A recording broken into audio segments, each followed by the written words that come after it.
Madam Speaker, I move to recognize the gentleman from the 2nd District of Manila, Honorable Rolando Valeriano, to avail of the privilege hour. The Honorable Rolando M. Valeriano from the 2nd District, Manila is recognized. Mr. Speaker, esteemed colleagues, I rise today on a matter of personal and public privilege. Hindi po ako tumatayo para basta-basta manira o guluhin ang katahimikan ng mga gustong manahimik. But I stand here to speak an uncomfortable truth. The war on drugs was not just a war against drugs.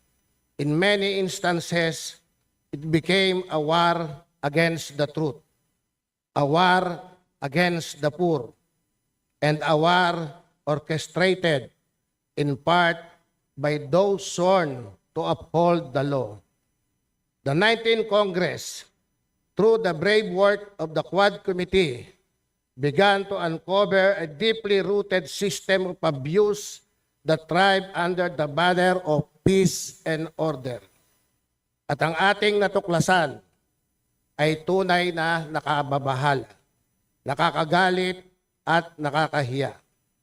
We heard testimonies from informants and insiders, some nameless, some now missing, who have revealed that the Philippine Drug Enforcement Agency, the PDEA, may have strayed far from its mandate. That instead of dismantling drug networks, some of its rogue operatives recycled confiscated drugs, engaged in illegal cell bus operations, planted evidence, and operated like a syndicate, eliminating competition, not crime. Hindi po ito mga haka-haka lamang, and we have seen signs of this even before the inquiry. In a 2019 Senate hearing, the PDEA Director General Aaron Aquino admitted that drug recycling remained rampant.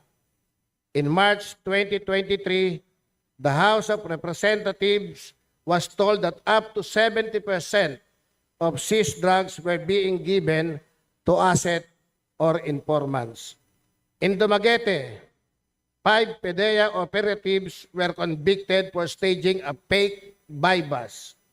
And perhaps most alarming of all, in 2021, the shootout between PDEA and NCRP operatives in Quezon City, supposed allies in the drug war, exposed an illegal cell bus operation gone wrong, revealing a breakdown in coordination and trust among the very agencies meant to uphold the law.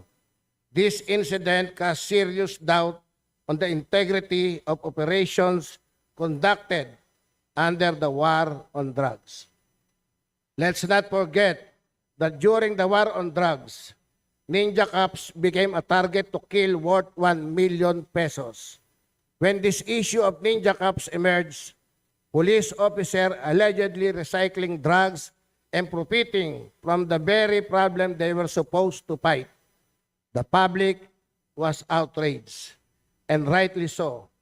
But now, we must ask if PDEA, the lead agency in the war on drugs, is being implicated in the same schemes, drug recycling, stage operations, selective targeting. What makes this any less serious? What makes it any less scandalous? Kung ang kapulisan ay inulan ng batikos noon, bakit tila tahimik tayo ngayon? Kahit mas mataas ang pananagutan ng isang ahensyang ginawa nating tagapamuno ng kampanya kontra droga. If we call them Ninja Cups, what do we call agents in PDEA accused of doing the same? Worse, are we looking at a system that eliminated not drug syndicates, but the competition? Mr. Speaker, what kind of war is this? Where the smallest pawns are eliminated while the kingpins dine in safety. what kind of drug war allows the very arm of the law to function as a marketing arm of the narcotics trade? What kind of war do we wage when we give our agents badges in the morning and hear reports of extortion, torture, or summary execution by night? Mr. Speaker, this is not justice. This is institutional betrayal. However, much remains unresolved. The investigations were put on hold, and the Quad Committee has disbanded for the 19th Congress. As a result, many important questions remain unanswered and key issues unaddressed. This is precisely why we need legislation, not just investigations. These revelations point not only to individual misconduct, but to systemic vulnerabilities in evidence handling, interagency coordination, asset management, and accountability mechanisms. We in Congress cannot merely expose wrongdoing. We must institutionalize the safeguards to prevent it from happening again. I therefore call on this 20th Congress to revive the work of the Quad Committee or to constitute a special oversight committee dedicated to completing what was begun.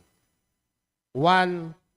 To conduct a full, independent, and transparent investigation into the extent of PDEA's involvement in drug recycling, illegal operations, cell bus schemes, and selective enforcement during the execution of the so-called war on drugs. 2. To audit the inventory and chain of custody of all seized narcotics for the past 10 years. 3. To subpoena former agency heads and field agents who can speak to the inner workings of these operations. And lastly, to ensure that those in power who facilitated or allowed these atrocities to happen by action or inaction are held accountable under the full force of law. Huwag po tayong magbulag-bulagan. Hindi po ito laban ng politika. Hindi ito laban ng nakaraan at kasalukuyang administrasyon. Ito po ay laban para sa katotohanan, laban para sa ating bayan. If we, elected representative of the people, do not pursue this matter to its rightful end, we become complicit.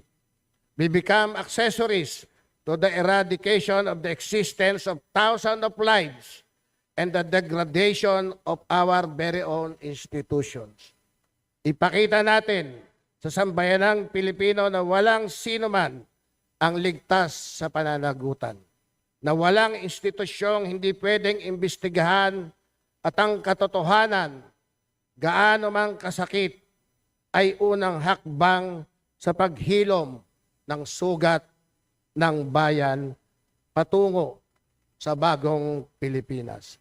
Maraming salamat po, Mr. Speaker.